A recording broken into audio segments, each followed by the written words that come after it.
HC cruelty law applies to voidable marriages, live in relationships। क्या अर्थ हुआ, चलिए समझते हैं। SC की फुल फॉर्म होती है हाई कोर्ट और हिंदी में कहते हैं उच्च न्यायालय। तो उच्च न्यायालय ने कहा कि क्रुअल्टी लॉ, देखो क्रुअल्टी का मतलब होता है निर्दयता या बर्बरता या अत्याचार, और लॉ का मतलब होता है कानून। तो अत्याचार का जो कानून है एप्लाइज, वो अप्लाई होता है, वो लागू होता है टू अवॉइडेबल मैरिजेस। देखो वॉइडेबल का हिंदी मतलब होता है शून्य करणीय, और मैरिज का मतलब तो आप जानते हो विवाह। तो वॉइडेबल मैरिज का मतलब हो गया शून्य करणीय विवाह। लेकिन हो सकता है कि आपको पता ना हो कि शून्य करणीय विवाह क्या होता है। तो मैं आपको बताऊं कि एक ऐसा विवाह जो कानूनी रूप से लीगल होता है, वैध होता है, लेकिन दोनों पार्टीज में से कोई भी एक पार्टी अगर चाहे तो उसको तोड़ सकती है उस विवाह को, लेकिन उसके लिए उसको कोर्ट जाना पड़ता है नहीं। तो जब तक कोर्ट उस विवाह को वॉइड घोषित नहीं कर देता, शून्य घोषित नहीं कर देता, तब तक वो विवाह जो है वैध रहता है। इसको वॉइडेबल ही इसलिए कहते हैं क्योंकि ये शून्य करणीय होता है, इसको शून्य किया जा सकता है, इसको इसकी वैधता को कानून कोर्ट के द्वारा खारिज किया जा सकता है, ख़त्म किया जा सकता है। तो ऐसे विवाह को जो है वॉइडेबल मैरिज कहते हैं। लिव इन रिलेशनशिप, और जो लिव इन रिलेशनशिप है, लिव इन रिलेशनशिप के विषय में आपको जानकारी होगी ही होगी। जब एक लड़का और एक लड़की बिना शादी किए हुए एक साथ रहते हैं, एक घर में रहते हैं, एक मकान में रहते हैं, पति पत्नी की तरह, तो उस तरह की जो रिलेशनशिप होती है उसको लिव इन रिलेशनशिप कहते हैं। तो कहने का मतलब यह है कि हाई कोर्ट ने यह कहा कि जो अत्याचार का कानून है, जैसे कि पति के द्वारा पत्नी के ऊपर किया जाने वाला अत्याचार है नहीं, तो वो जो कानून है तो वो वॉइडेबल मैरिज पे भी लागू होता है और वो लिव इन रिलेशनशिप पे भी लागू होता है। ठीक है, तो चलिए पढ़ते हैं आगे। इम्पोर्टेंट चीज़ें आपको यहाँ जानने के लिए मिलेंगी, कानून से संबंधित भी, और जो है इंग्लिश भी आपको सीखने के लिए मिलेगी। क्योंकि इस तरह के जो डिसीजन होते हैं ना कोर्ट्स के, वो कई बार अपनी या किसी अपने की लाइफ में होने वाली घटनाओं में भी मददगार साबित हो जाते हैं। तो उन डिसीजन के बारे में पता होना चाहिए। बेंगलुरु से न्यूज़ है, सेक्शन 498A। तो जो सेक्शन का मतलब धारा, जो धारा 498 है यानी कि 498A है ऑफ आईपीसी की full form Indian penal code होती है, हिंदी में कहते हैं भारतीय दंड संहिता। विच डील्स, तो आईपीसी की धारा जो 498A है जो डील करती है, अर्थात जिसका संबंध है किस चीज़ से, with cruelty bye husband, with cruelty निर्दयता से या बर्बरता से, बाय ए हस्बैंड एक पति के द्वारा, और हिज फैमिली या पति के परिवार के द्वारा। अप्लाइज, तो वो धारा अप्लाई होती है इवन इफ, यदि भी, ए मैरिज इज वॉइड और वॉइडेबल, चाहे वो मैरिज वॉइड हो या वॉइडेबल हो। अब वॉइड और वॉइडेबल का अंतर समझ लो। देखो वॉइडेबल को तो मैंने अभी बता दिया कि वो कानूनी रूप से वैध शादी होती है नहीं, जब तक कि कोर्ट उसको वॉइड ना कर दे। लेकिन जो वॉइड मैरिज होती है तो वो कानून की नज़र में वो ऑलरेडी शून्य होती है नहीं, वो कानून की नज़र से सही नहीं है, वो ऑलरेडी शून्य होती है। तो ऐसी मैरिज को जो है वॉइड कहते हैं। तो कहने का मतलब यह है कि जो अभी क्या है, देखो जैसे वॉइडेबल मैरिज है, अगर इसमें तलाक होने लग जाए, डिवोर्स होने लग जाए, तो पत्नी अपने पति से गुजारा भत्ता मांग सकती है। लेकिन जो वॉइड मैरिज होती है, चूँकि वो पहले से ही कानून की नज़र में शून्य है, तो उसमें अगर तलाक भी हो जाए तो पत्नी को अधिकार नहीं होता कि वो अपने पति से गुजारा भत्ता मांगे, क्योंकि कानून की नज़र में वो दोनों लीगली हस्बैंड वाइफ नहीं होते। तो कहने का मतलब यह है कि जो कानून है, आईपीसी की जो धारा है 498A, जो इसलिए बनी है कि अगर कोई पति अपनी पत्नी पर अत्याचार करता है या पति का परिवार उसकी पत्नी पर अत्याचार करता है, तो आईपीसी के सेक्शन 498 के तहत उन पर कार्रवाई होती है। तो कहने का मतलब है ये है कि ये धारा जो है वो अप्लाई की जाएगी, यानी कि एप्लीकेबल होगी।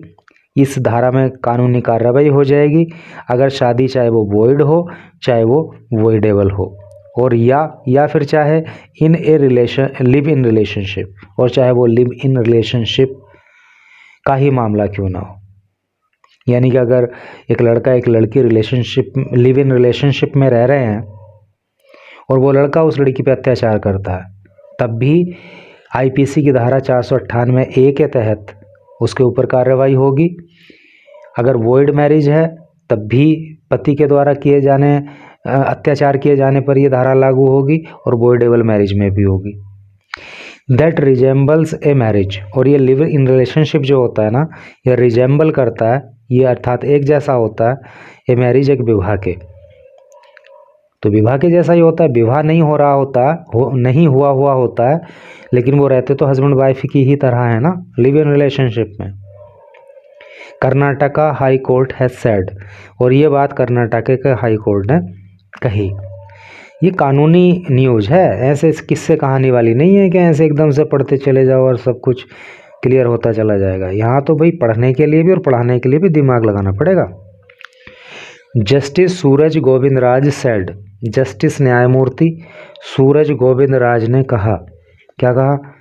द टर्म हस्बैंड, कि ये जो शब्द हस्बैंड है ना, जो पति शब्द है, वो इज नॉट लिमिटेड, तो ये लिमिटेड नहीं है, ये सीमित नहीं है टू लीगली वैलिड मैरिजेस, केवल उन मैरिजेस तक जो लीगली वैलिड है, जो कानूनी रूप से वैध शादियां हैं, कानूनी रूप से सही शादियां हैं।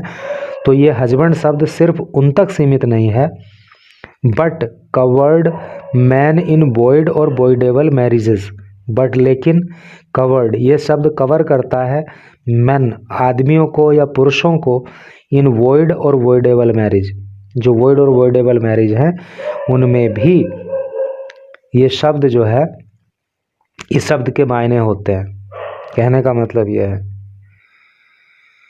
एज वेल एज का मतलब और होता है partner in live in relationship, और चाहे लिव इन रिलेशनशिप में रह रहे पार्टनर्स हों, उसमें भी इस शब्द का अर्थ है। So long as the essential elements of cruelty were proven, so long as, जब तक, द इसेंशियल, आवश्यक, एलिमेंट, तत्व, ऑफ क्रूअल्टी, बर्बरता के, वर प्रूवन, सिद्ध होते हैं। ठीक है, यानी कि अगर पति के द्वारा बर्बरता का जो व्यवहार अपनी पत्नी के ऊपर किया गया, अगर वो सिद्ध होता है, तो ये धारा जो है आईपीसी की, चाहे वो लिव इन रिलेशनशिप का मामला हो, चाहे वॉइड मैरिज का हो, चाहे वॉइडेबल का हो, कोई सा भी मतलब विवाह हो या कानूनी रूप से वैध शादी हो, सब पे जो है लागू होता है। Ruling came as HC dismissed a petition, ये जो रूलिंग है, ये जो कोर्ट की रूलिंग आई है, जो कोर्ट का आदेश आया है, रूलिंग केम, ये आदेश आया है एज, जब HC डिसमिस्ड, हाई कोर्ट ने डिसमिस कर दिया, खारिज कर दिया, ए पिटीशन, एक याचिका को, बाय ए शिवा मोगा डॉक्टर, जब एक शिवा मोगा डॉक्टर के द्वारा, एंड इस फैमिली, और उसके परिवार के द्वारा। कहने का मतलब यह है कि जब एक याचिका लगाई गई, किसके द्वारा? शिवा मोगा के एक डॉक्टर के द्वारा और उसके परिवार के द्वारा, और उस याचिका को कोर्ट ने खारिज कर दिया, तो उस याचिका को खारिज करते हुए कोर्ट ने ये ruling the. Petitioner had challenged proceedings, जो पेटिशनर है, जो याचिका करता है, हैड चैलेंज्ड, उसने चैलेंज किया था, उसने चुनौती दी थी प्रोसीडिंग्स, कार्यवाही को, यानी कानूनी प्रक्रिया को, पेंडिंग, जो पेंडिंग पड़ी हुई थी, जो लंबित पड़ी हुई थी, सिंस 2019, 2019 से, इन शिवामोगा, शिवामोगा के अंदर, एंड बेंगलुरु कोर्ट्स, और बेंगलुरु के कोर्ट्स में, बेंगलुरु की अदालतों में इन्वॉल्विंग, और इन्वॉल्व है इसमें ऑफेंसेस, अपराध, और क्या अपराध इसमें इन्वॉल्व का मतलब होता है संलिप्त होना, शामिल होना, और शामिल है इसमें ऑफेंसेस, अपराध, किस चीज़ का अपराध, अंडर सेक्शन 498A, 498 के तहत अपराधों में ये याचिकाएं लंबित, मतलब ये मामले लंबित पड़े हुए थे इन कोर्ट में, जो क्रूअल्टी के लिए लगाई जाती है, बर्बरता के, निर्दयता के, मारपीट के, उस सब के। और 494 किस लिए, बाइगैमी के लिए। बाइगैमी का मतलब होता है द्विविवाह, और द्विविवाह का मतलब तो आप समझ ही रहे होंगे, इसके द्विविवाह स्पष्ट संदेश आ रहा है कि द्विविवाह का मतलब हो गया दो विवाह करना, यानी कि जब कोई पुरुष या कोई महिला अपने पहली पत्नी या अपने पहले पति को तलाक दिए बिना, कानूनी तौर से तलाक दिए बिना दूसरा विवाह यदि वो कर लेता है तो वो द्विविवाह कहलाता है। इंग्लिश में उसको बाइगैमी कहते हैं, है नी, यानी कि पहली पत्नी भी जीवित है, उसको तलाक भी नहीं दिया और दूसरी शादी कर ली, तो ये क्या कहलाएगा, बाइगैमी कहलाएगा। और इसी तरह से महिलाओं के लिए भी 504 एंड 506, जो धारा 504 है और जो धारा 506 है, क्रिमिनल इंटिमिडेशन, ये किस लिए लगाई जाती है, आपराधिक धमकी के लिए। क्रिमिनल का मतलब आपराधिक, इंटिमिडेशन का मतलब धमकी, इसके लिए। और IPC की, यानी कि ये सारी जो धाराएं हैं ना, तो इस डॉक्टर के ऊपर इन सारी धाराओं में जो है कोर्ट के अंदर केस लंबित पड़े हुए थे, पेंडिंग पड़े हुए थे, तो इस डॉक्टर ने अब जो है इन्हें खारिज करने के लिए कोर्ट में याचिका लगाई थी। द केसेज स्टेम्ड, स्टेम का मतलब होता है पैदा होना, तो ये जो केस थे ये पैदा हुए थे फ्रॉम कंप्लेंट्स, शिकायतों के आधार पर, यानी कि शिकायत आई थी और उसके आधार पर केस तैयार हो गए थे। और क्या शिकायतें थी, किसके द्वारा थी, वाई वुमन, एक महिला के द्वारा। हु सेड, जिसने कहा था, क्या कहा था, she married the doctor in 2010, she, उसने मैरिड, शादी की थी, द डॉक्टर, इस डॉक्टर से, इन 2010, 2010 में, and lived with him in Bengaluru, and lived, और वह रहती थी, विद हिम, उसके साथ, इन बेंगलुरु, बेंगलुरु में 10 में शादी की थी 2010 में, और बेंगलुरु में वो रहती थी। शी अलेज्ड, उस महिला ने अलेज किया, अलेज का अर्थ होता है आरोप लगाना, उस महिला ने आरोप लगाया, डाउरी हरासमेंट, डाउरी हरासमेंट का, डाउरी का मतलब दहेज और हरासमेंट का मतलब उत्पीड़न, परेशान करना, तो उसने आरोप लगाया कि दहेज के लिए उसका उत्पीड़न किया जाता है। एंड सैड, और कहा, क्या कहा, an attempt was made, an attempt, attempt का मतलब प्रयास होता है, वॉज मेड, एक अटेम्प्ट किया गया, एक प्रयास किया गया, to set her ablaze, set her ablaze का मतलब होता है आग के हवाले कर देना, जला देना, अर्थात उसे जलाने का प्रयास किया गया इन सितंबर 2016, सितंबर 2016 में। आफ्टर सी क्वेश्चन, जब शी, उसने क्वेश्चन, सवाल पूछा, सवाल खड़ा किया, हिम, उससे, किससे, डॉक्टर से, about the doctors previous marriage, doctor की पहली शादी के बारे में, अर्थात ये डॉक्टर पहले भी एक शादी कर चुका था, तो जब इसकी पत्नी ने 2016 में पहली शादी के बारे में जानकारी हासिल करना चाही, तो उस डॉक्टर ने उसको जिंदा जलाने की कोशिश की। ये इस महिला ने बताया। चैलेंजिंग द प्रोसीडिंग्स, चैलेंज करते हुए, चुनौती देते हुए, द प्रोसीडिंग्स, कानूनी प्रक्रिया को, पेटिशनर्स काउंसिल आर्ग्यूड, पेटिशनर का मतलब याचिकाकर्ता का जो काउंसिल है, जो वकील है, आर्ग्यूड, उसने तर्क दिया, उसने बहस की। क्या बहस की, याचिकाकर्ता कौन है यहाँ पे, ये डॉक्टर है, ये जो पुरुष डॉक्टर है ये याचिका करता है, क्योंकि इसके ऊपर जो कार्रवाई चल रही है कोर्ट के अंदर, ये उनको क्वैश कराना चाहता है, उसको रद्द कराना चाहता है। और कंप्लेनेंट कौन है यहाँ पे? कंप्लेनेंट ये महिला है जिसने 2010 में इस डॉक्टर से शादी की थी। तो चैलेंजिंग द प्रोसीडिंग्स, जो प्रोसीडिंग्स हैं, जो कानूनी प्रक्रिया है, उसको चैलेंज करते हुए, उसको चुनौती देते हुए पेटिशनर्स काउंसिल आर्ग, पेटिशनर के, याचिकाकर्ता के काउंसिल ने, वकील ने तर्क दिया। क्या दिया? एटमोस्ट, एटमोस्ट का मतलब अधिक, और अधिक होता है या अधिक से अधिक होता है। The relationship could be A live in relationship, कि ये जो रिलेशन है, ये जो रिलेशनशिप है, could be A live in relationship, तो ये एक प्रकार की लिव इन रिलेशनशिप है, क्योंकि आदमी पहले से शादीशुदा था, ये doctor. It would not attract offence of section 498A, चूँकि ये एक प्रकार का लिव इन रिलेशनशिप है। इट वुड नॉट अट्रैक्ट, इसलिए अट्रैक्ट नहीं करता, ये आकर्षित नहीं करता, ये एप्लीकेबल नहीं है। क्या? ऑफेंस, अपराध ऑफ सेक्शन 498 है। यानी कि वकील ने कहा चूँकि ये महिला इसके साथ विवाह किया लेकिन लिव इन रिलेशनशिप की तरह रह रही थी, इसलिए जो धारा 498A है वो यहाँ पे एप्लीकेबल नहीं है। Which can only be attracted in a valid और लीगल मैरिटल रिलेशनशिप, विच जो कैन ओनली बी अट्रैक्टेड, जो अट्रैक्ट की जा सकती है, जो अप्लाई की जा सकती है, जो लागू की जा सकती है, इन ए वैलिड, एक वैध या कानूनी रूप से सही, और लीगल मैरिटल रिलेशनशिप, लीगल का मतलब कानूनी, मैरिटल का मतलब वैवाहिक, रिलेशनशिप का मतलब संबंध। और ये धारा 498A है, तो ये कानूनी रूप से जो वैध शादियां हैं उनके ऊपर अप्लाई की जानी चाहिए, लिव इन रिलेशनशिप के ऊपर अप्लाई नहीं होती। ऐसा तर्क जो है याचिकाकर्ता के वकील ने दिया।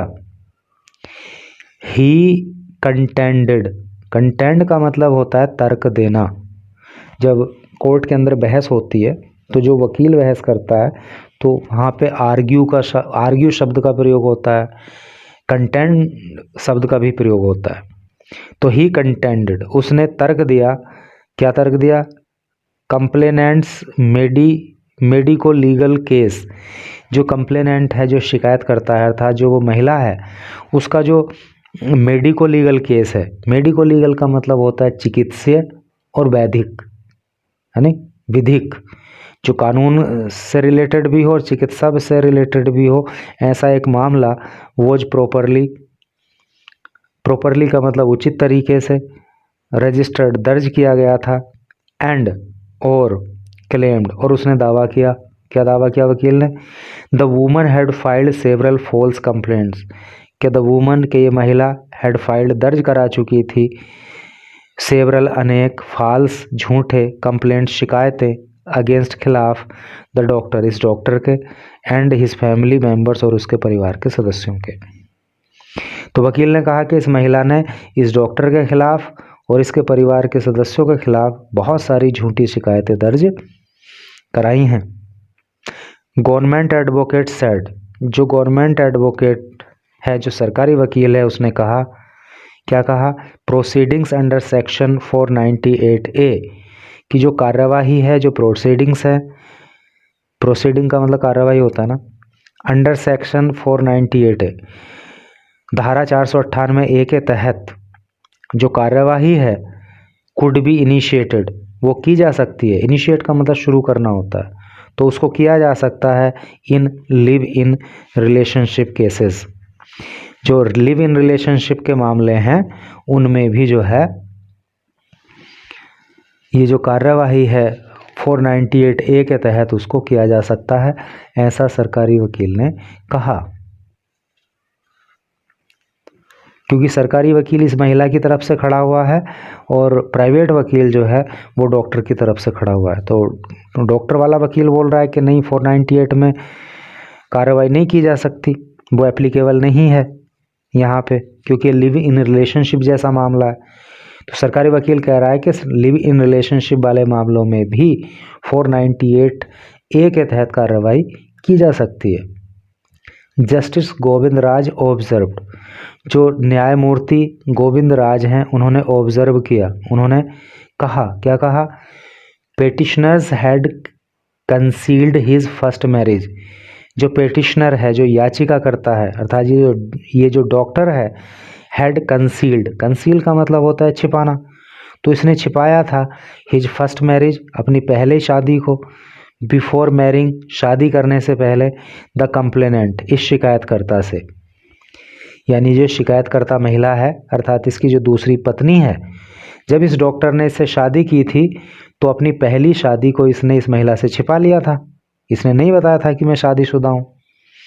एंड लिव्ड, और रहता था, विद हर, उसके साथ, एज हस्बैंड, पति के रूप में, एंड वाइफ, और पत्नी के रूप में, और वो पति पत्नी के रूप में रहते थे। ही डिसमिस्ड द क्लेम, ही, उन्होंने, किसने, जज ने, डिसमिस कर दिया, खारिज कर दिया, द क्लेम, दावे को, किस बात का दावा, दियर रिलेशनशिप, कि उनकी जो रिलेशनशिप है, जो संबंध है, वो था merely A live in arrangement, कि वो लिव इन अरेंजमेंट है।